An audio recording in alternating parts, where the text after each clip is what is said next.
Hello guys, today I'm gonna show you how to configure RapidChange ATC to a Onefinity controller.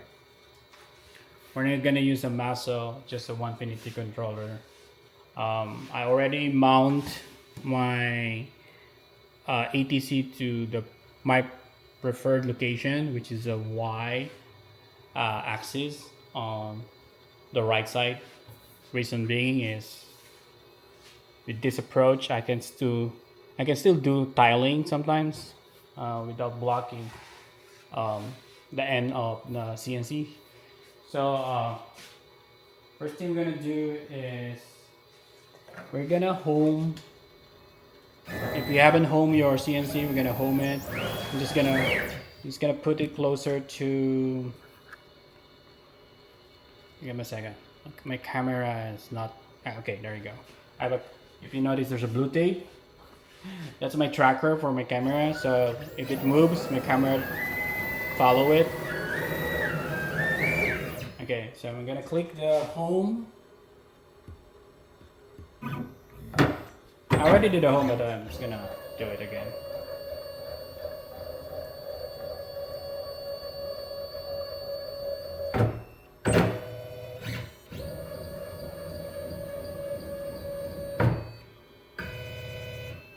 Okay, so the first thing we need to do is figure out what's the coordinates of our pocket one. Uh, Using absolute coordinates or the machine coordinates. So from the homing 000, I'm gonna move it to the pocket one. Uh, in my case, I'm just gonna open this. I already know the location of my first pocket. In my case, X is 815 and Y is 540. So I'm gonna execute the command to move on that location using. Um, Give me a second. It's not. I'm running out of memory again on my computer. This is a very old computer, so. Uh, okay, I'm gonna go here, execute G0 for movement, G90 for absolute, X for 815, and then Y for 540. Let's do Z0 too, although we're already on the 0 just to be safe. Uh, so you always need to do the Z first. There you go.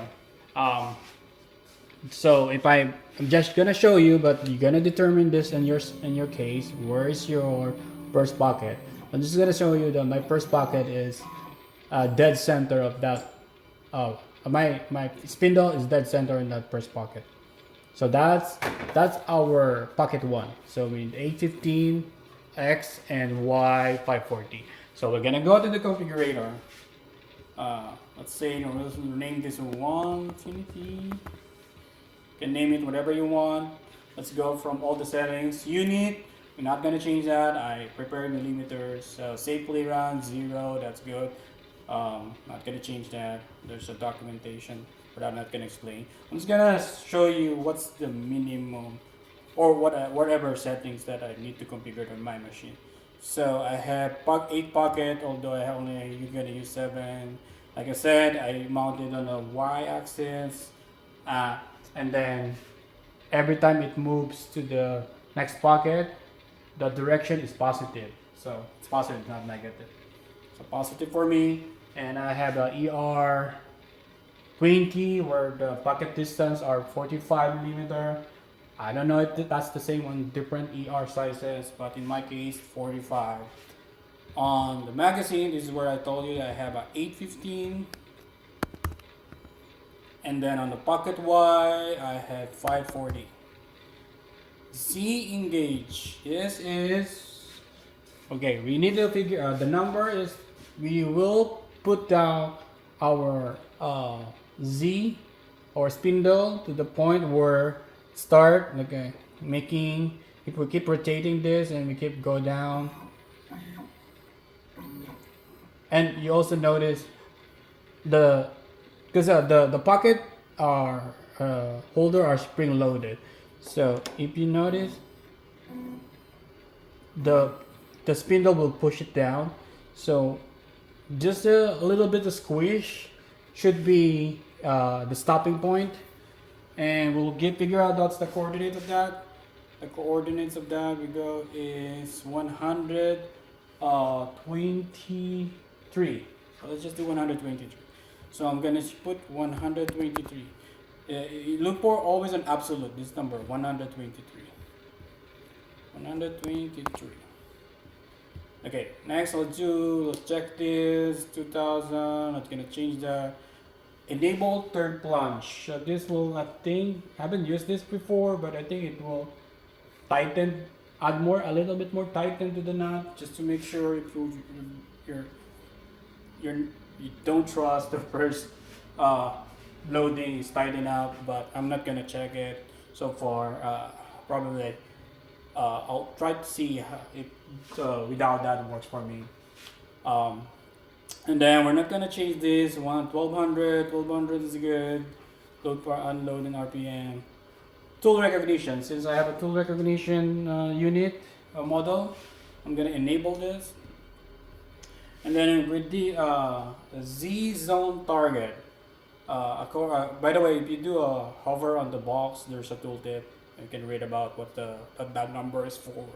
Here the zone target says Z height at which a fully threaded clamping knot triggers the IR sensor.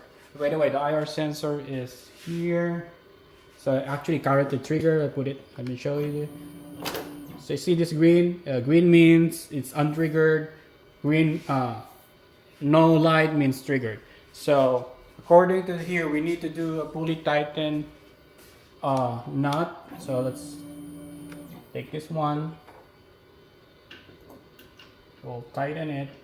We'll just tighten it by hand. I think that's the difference between tools and my hand. It's just a little bit. I think the hand is good enough. So now, according to this, we need to the Z height at which fully threaded clamping knot triggers the IR sensor. So we need to figure out where's that triggering. So I'm gonna put it down, let the trigger. Okay, put it back up again. And then I'll just put the number where it triggers. So not yet. Oh, there you go. Let me put it up, put down. That's the number. So that will be our number. So let's read the Z. It says 87. So let's put 87 here, and it needs to be negative. Okay, the Z zone start. Z height at which a bare spindle just cleared the IR sensor. Bare spindle, so we need to remove the knot. And take this out. Put this back in this pocket. Let's lower the Z until it triggers. Up, there you go. And then we put it back. They're clear. So that's our Z zone start. Let's get the number. It's 100. So let's put negative 100 here. Feed rate, not gonna change that. Dust cover, we have a dust cover. So a dust cover, probably tackle this on separate installation. This is connected to Onefinity Controller on load 1, which is the mist. I'm using load 2 for my vacuum, which is the plug, but I'm using it for my vacuum. So I'm gonna use mist for M7. Operation well, not gonna change that. Okay, and then tool change manual. So this is where we gonna move our spindle, where we want to do a manual change. So in my case, I want to be centers, close to the center and close to me on the front, so I can easily let me grab it, do the manual thing. So this should be good enough for me. So let's see what's the coordinates of that. See, it's a 420 on X and 280 on Y. So let's put that number on the configurator. 420, and sorry, it's 280. And then, okay, last part, tool measurement. Let's just check that because we have an IR sensor that checks that tool measurement. Tool measurement is very useful to detect if the clamping, unclamping, or loading, unloading went successful. If it's not successful, it will pop up the message. Maybe we can simulate that later on. So in this case, by the way, the tool setter, I'm using the pocket one. So in my case, all I need to do is subtract 45 from my pocket one. So the actual this is a pocket one. Actually this is a pocket two will become a pocket one, and my pocket one is actually a tool setter. So I'm just gonna subtract 45. So the X will be the same, 815. And then the Y is minus 45. So if my pocket one is 540, so my tool setter it will be 495. 6 start. So to figure out what's the 6 start, you can start with 0. But in my case, I already set this up.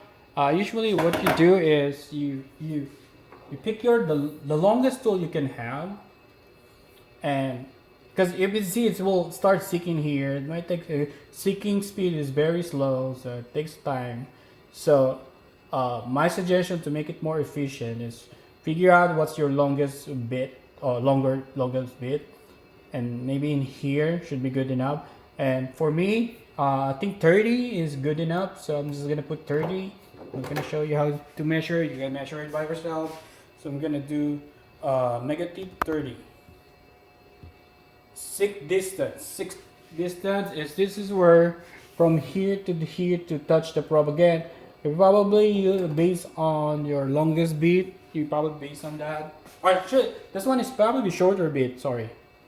So I already determined this. This is for me. This is around 60. You can adjust it later on if it doesn't work. Like I haven't experienced it, but I think if it travel this distance and haven't still touched tool setter, it will fail.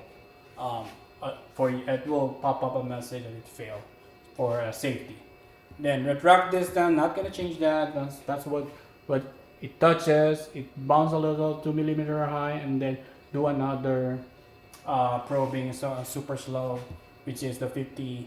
The first one is 200. The second one is 50. I think that's it. Again, next step is you can save this, and we'll copy the start program. Then once on the clipboard, we basically move. If you notice, I'm using Mac, but their computer is only available for Windows. So I'm using my other PC at home, just doing it remotely. I'm on my garage, there a PC upstairs, so I'm just remotely on doing remote desktop on my PC. So we're gonna go to the control. Control. Go to control. We're gonna go to settings. On the start program, see, I already have one, so I'm just gonna paste it here. And then let's go back and then let's copy tool change. Let's paste it on the tool change. A note, the copy tool change, they are fixed, they never change. But every time you change this number, the program start, you need to copy the whole thing and paste it. There's some calculation happening in the configurator. So we cannot do manual change on. Once we pasted it here, you cannot do the manual adjustment. But I'll show you the things that we can do a manual adjustment later on. There's just one thing that I need to adjust after this demo. So I think we're good. And then in terms of the settings, we just save it. I think we're good on that. And then the next thing is to test this. I'm gonna create a bunch of macro. I already did create a bunch of macro. So if you notice, I had set tool 1 to tool 7, and then word tool to tool 7 too. So what's that for? So the set tool is telling the Onefinity what tools are currently loaded. Right now we don't have one loaded because every time we reboot, Onefinity Controller doesn't know what tool is loaded. So we need to tell the machine that what tools is currently loaded so it knows. I color it. So if you go to how what's the script for this set tool, we can get that also on the configurator. You go to copy set current, and then you go to the macros.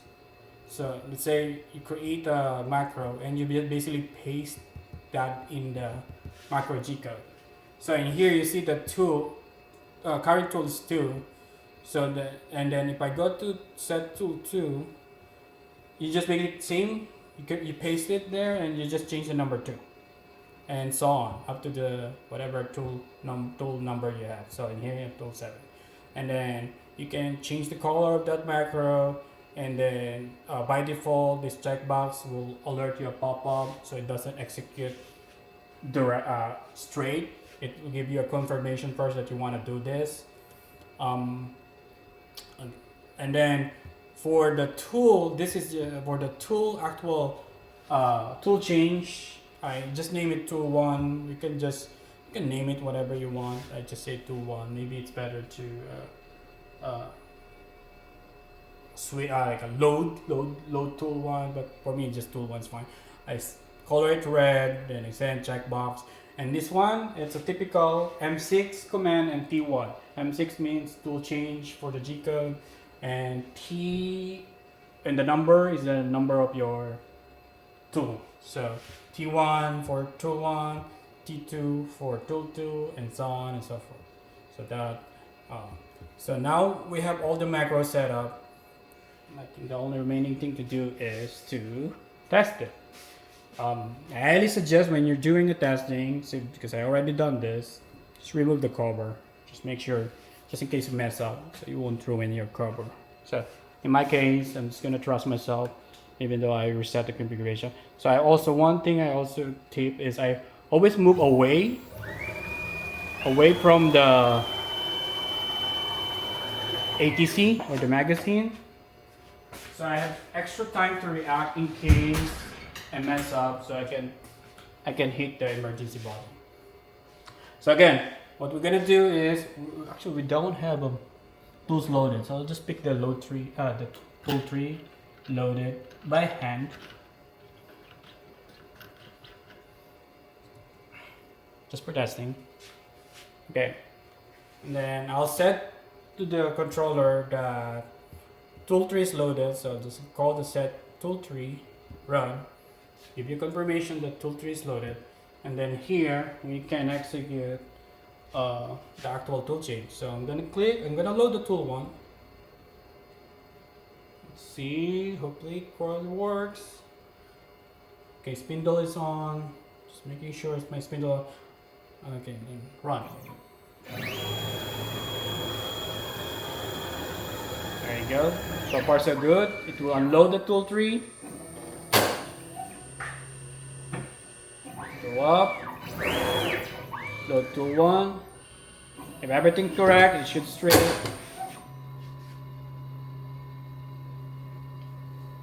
Should go to the probing next.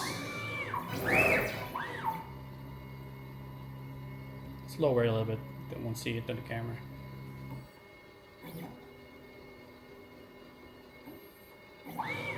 There you go, it works. Okay, actually this boot is open so manually, so I'm gonna close it just to show you again what happened if it's closed, and then I execute the tool. So right now we're on a tool 1. We're gonna try loading tool 2. There you go.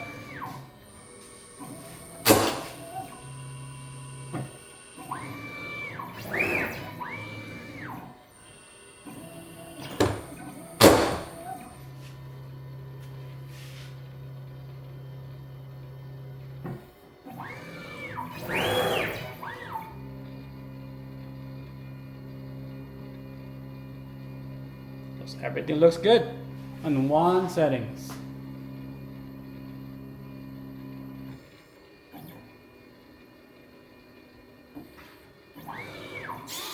Okay, everything works. There's a bunch of pop-ups showing on the screen. So the last thing I want to do is this is just a tip. Um, I wanna get rid of the pop-up messages. We don't need that anymore. It's very useful for when you do a configuration because the number will tell you that what number is good for adjustment, especially the tool setter. But once we configure everything, we don't need that messages. So I'm gonna go to the. What I usually do is I copy this program start. You can also directly edit in here, but I usually use my uh, you can use editor, use whatever special editor you want or your favorite editor. And the thing that we want to change is this messages is the log of all the alert messages. So you notice there's a triggered and triggered, or two different spelling. So we'll find this one. We'll do a find, and then we'll put the semicolon, which means a comment. We'll comment it instead of removing it. We'll just inactivate that line of code, that code exactly. You save it, and then I'm sorry, not you don't. You're not gonna save this on the editor. Just basically go back to this, and the other one is triggered Z. Just find that again. Triggered Z. Space. There you go. I'm gonna put semicolon in here, and then once we're done, we copy this what we edited, and then put it back to the program start. Control, settings, program start, and then save. Okay, now let's try. Let's see if we're gonna keep getting those pop-up messages. Because once we actually run a G-code program for milling, I usually don't like that pop-up messages.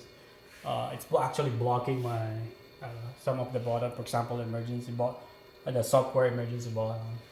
Okay, let's test it down. Okay, so right now it's a tool 2 is loaded. I'm gonna load the tool 3. So let's see, run. Okay, there's no pop-up so far.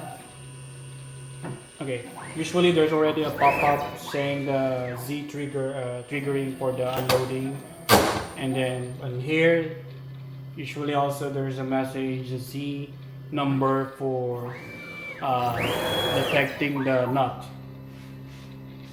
So there's no pop-up message so far, so good.